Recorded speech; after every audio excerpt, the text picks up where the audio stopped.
जौनपुर अपने आवास पर। कैसे देख रहे हैं यहाँ का पॉलिटिकल सिनारियो?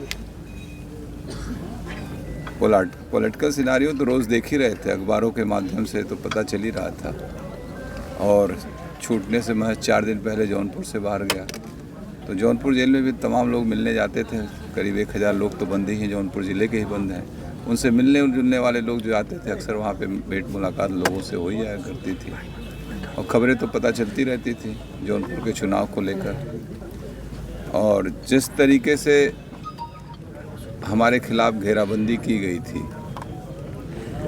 ताकि हम चुनाव से दूर रहें, पहले तो पार्टिसिपेशन के बाद फिर हम आगे भाग ही न ले सके। हमारी पत्नी को बहुजन समाज पार्टी ने यहाँ से प्रत्याशी बनाया, बहन मायावती जी ने, तो उसमें इन लोगों की मंशा थी कि हम उस चुनाव में सम्मिलित न हो पाएँ।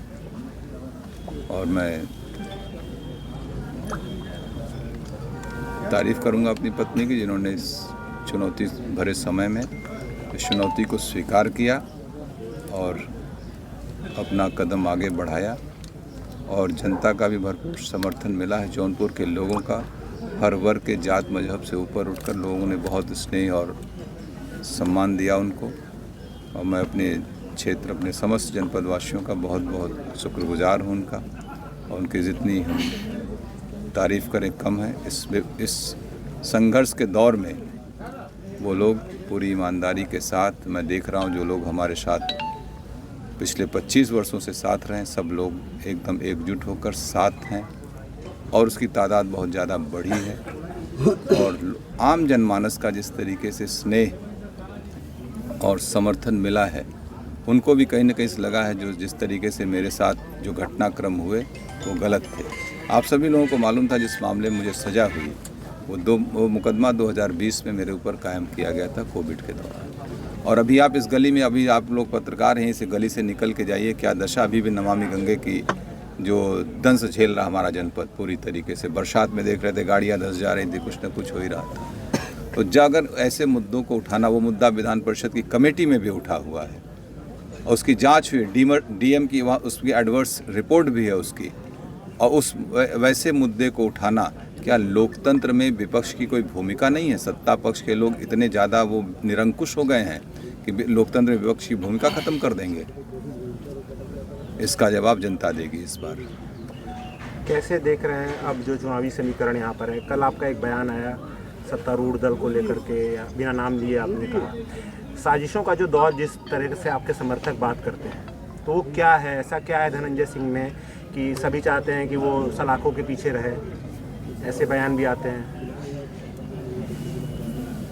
अब उनको लगता है कि हमारे रहने से उन्हें खतरा है यहाँ पर, तो आए दिन मुकदमे लादे जाते हैं। आप देख ही रहे होंगे, हम लोगों को आज से नहीं, बहुत पहले भी, अब 2002-03 में भी हमारे ऊपर तमाम मुकदमे लादे गए थे। जब मैं विधायक था, कम से कम मुझे लगता है कि 1-1.5 महीने के अंदर ही 10-12 मुकदमे कायम कर दिए गए थे उस समय की तत्कालीन सरकार से समर्थन वापसी लेने पे। तो ये तो सिलसिला चलता रहता है राजनीति में, लेकिन हम लोग इससे क्या पैर पीछे कर लें? क्या लोकतंत्र में अपनी बात कहना भी गुनाह है? मैं बेबाकी से जनता के मुद्दों को हमेशा उठाता उठाता रहूँगा, सदन पे, सड़क पे। इसके लिए जो भी खामियाजा भुगतना पड़े, मैं उसके लिए तैयार हूँ। श्रीकला जी पहली बार लोकसभा का चुनाव लड़ रही हैं। उनके सामने जो 2 अन्य उम्मीदवार हैं वो बड़े ओहदे के नेता रहे हैं, चाहे भाजपा के उम्मीदवार की बात की जाए, चाहे सपा के उम्मीदवार। ऐसे ना, सब एक चीज़ हम भी बताएं आपको, राजनीति में